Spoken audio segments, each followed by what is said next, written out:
প্ৰিয় দৰ্শকবৃন্দ, মই আজি চোৰ এটা ধৰা পেলাইছোঁ। চোৰ মানে কি, এই যে জলকীয়া পুলি, এইটো ভোট জলকীয়া পুলি, যোৱাকালিলৈকে জলকীয়া পুলিটো ইমান ধুনীয়াকৈ সেউজীয়া পাতেৰে একেবাৰে লহপহকৈ হালি জালি আছিল জানেনে।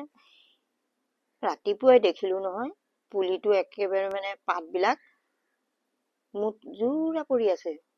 মুজুৰা পৰা দেখি মোৰ মনটো বেয়া লাগি গ'ল নহয়। সেয়া আহি চাওক, এই পাতবিলাক এইবিলাক পাত মই ছিঙি পেলালোঁ। কেলেনো মুজুৰা পৰিছে বোলো, বাকী মুজুৰা নপৰাকেইটা ভাল হৈ থাকক বুলি। এই পুলিটো আচলতে এই ৱালখনৰ ওপৰত এই টাবটোৰ সৈতে থৈছিলোঁ। ভাবিলোঁ মই পৰুৱাই চাগৈ খাইছে, সেইকাৰণে পৰুৱাবিলাকক আহিলে যাতে খাব নোৱাৰে, সেয়ে এই কেৰাহীখনতে পানী ভৰ্তি কৰি দি মই এই টাবটো ডুবাই দিলোঁ।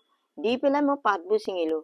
কিন্তু এতিয়াহে ধৰা পৰিছে জানেনে, আচলতে ইয়াত এইবোৰ পৰুৱা নহয়, পৰুৱাৰ কাৰণে এইটো হোৱা নাই। এইটো চক পাতত একদম চকুৰে মনিব নোৱাৰা, একেবাৰে পাতৰ সৈতে একে ৰঙৰ অকণমানি একেবাৰে। এতিয়াহে চাইছোঁ, চাওকচোন এইবিলাক দেখিছেনে, এইবিলাক পোক, এই পোকবিলাকে খাই থাকে। সিহঁতে কিবা চাগৈ ৰাসায়নিক দ্ৰব্য ছটিয়াই দিয়ে বা ইনজেক্ট কৰে, সেইকাৰণে গোটেই পাতবোৰ মৰহি যায়, গছজোপা খুটৰা পৰি যায়, কোচ খাই যায়। সেয়ে সঁচাকৈ মাজে সময়ে আমি চাব লাগে।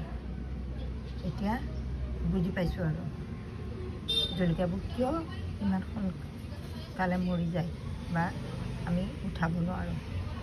এইদৰে এই পোকবোৰ বাছি দিলেই চাগৈ কাৰণ ভাল হ'ব, নহ'লে বা ভাল নহয়। এইবোৰ চাওক কেনেদৰে বগাই গৈছে, দেখিছেনে।